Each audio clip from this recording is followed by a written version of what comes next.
Tu en as marre des pannes surprises, des voyants moteurs qui s'allument sans prévenir, et des factures de garage qui explosent plus vite que ton compte en banque après Noël? Alors accroche-toi, parce qu'aujourd'hui, on va parler fiabilité automobile et surtout des 3 marques les moins fiables en France en 2023, selon les retours de milliers d'automobilistes et les classements de fiabilité publiés cette année. Et crois-moi, certaines vont te surprendre.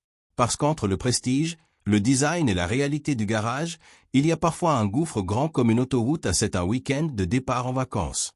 Et oui, le champion des galères mécaniques, c'est encore lui, Land Rover. Sur le papier, tout est parfait, design british, confort royal et cette sensation de puissance tranquille quand tu domines la route dans un Range Rover. Mais dans la vraie vie, c'est souvent une aventure, au garage. Les problèmes les plus fréquents. Les propriétaires rapportent une cascade de pannes électroniques. Système multimédia qui plante. Caméras et radars qui se désynchronisent. Suspension pneumatique capricieuse. Et parfois même, des portes qui refusent de se verrouiller correctement. Ajoute à ça un entretien hors de prix parce qu'un Range Rover, c'est un peu comme un avion privé. Élégant, mais chaque révision te coûte un bras et tu comprends pourquoi Land Rover se retrouve régulièrement dernier des classements de fiabilité, que ce soit chez AutoPlus, JD Power ou Atcar. Pourquoi ces problèmes persistent? Land Rover a toujours eu du mal à fiabiliser ses modèles hautement technologiques. Trop de capteurs, trop d'électronique, trop de sophistication. Et même si les nouveaux modèles comme le Defender 2023 sont mieux construits, la réputation colle à la marque comme la boue sur les pneus d'un Discovery. Bref, si tu veux un SUV de luxe, prépare ton portefeuille, ou choisis une bonne garantie étendue. Alfa Romeo, la marque qui fait battre le cœur des passionnés depuis des décennies. Des voitures qui ont une âme, un style inimitable, et ce petit charme latin qu'on ne retrouve nulle part ailleurs. Mais cette passion, c'est souvent une histoire d'amour compliquée. Les points noirs. Malgré des progrès visibles, Alfa traîne toujours une réputation tenace. Capteur moteur capricieux. Électronique fragile. Finition intérieure parfois bâclée. Et des petits défauts d'assemblage qui s'accumulent avec le temps. Les Giulia et Stelvio, par exemple, sont magnifiques à conduire, châssis équilibré, moteur vivant mais à long terme. Certains propriétaires finissent par passer plus de temps chez le garagiste que sur la route.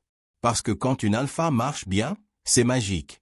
La direction est précise, la sonorité du moteur est envoûtante, et l'esthétique fait tourner les têtes. Mais la fiabilité n'a jamais été son point fort.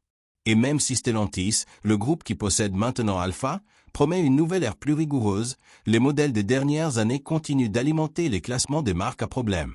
En résumé, si tu veux une voiture avec du charme, fausse. Mais si tu veux dormir tranquille, regarde ailleurs.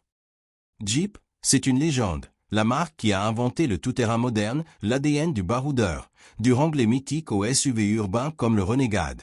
Mais ces dernières années, la marque a connu une descente en fiabilité impressionnante. Les causes principales. Composants d'origine européenne sur certains modèles, comme le Renegade fabriqué en Italie. Embrayage fragile. Problème de boîte de vitesse sur les versions automatiques. Et une électronique parfois digne d'un prototype non finalisé. Résultat. Les pannes sont fréquentes, et les coûts de réparation peuvent vite s'envoler. Même les modèles hybrides et électriques comme l'Avenger ne sont pas épargnés par des bugs logiciels et des batteries capricieuses. Ce qui rend la marque attachante, son côté rustique, son héritage de baroudeur entre parfois en conflit avec les contraintes de production moderne et les attentes de fiabilité du marché européen. Les passionnés continuent d'aimer la marque, mais beaucoup reconnaissent, Jeep, c'est plus ce que c'était. Avant d'acheter, vérifie le VIN, consulte les forums et fais inspecter ton futur bolide. Parce qu'une voiture, c'est pas juste un style, c'est un investissement.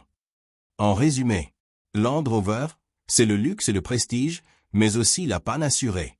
Alfa Romeo, c'est la passion et la beauté, mais avec un tempérament d'artiste. Jeep, c'est le look baroudeur, mais avec une mécanique fragile.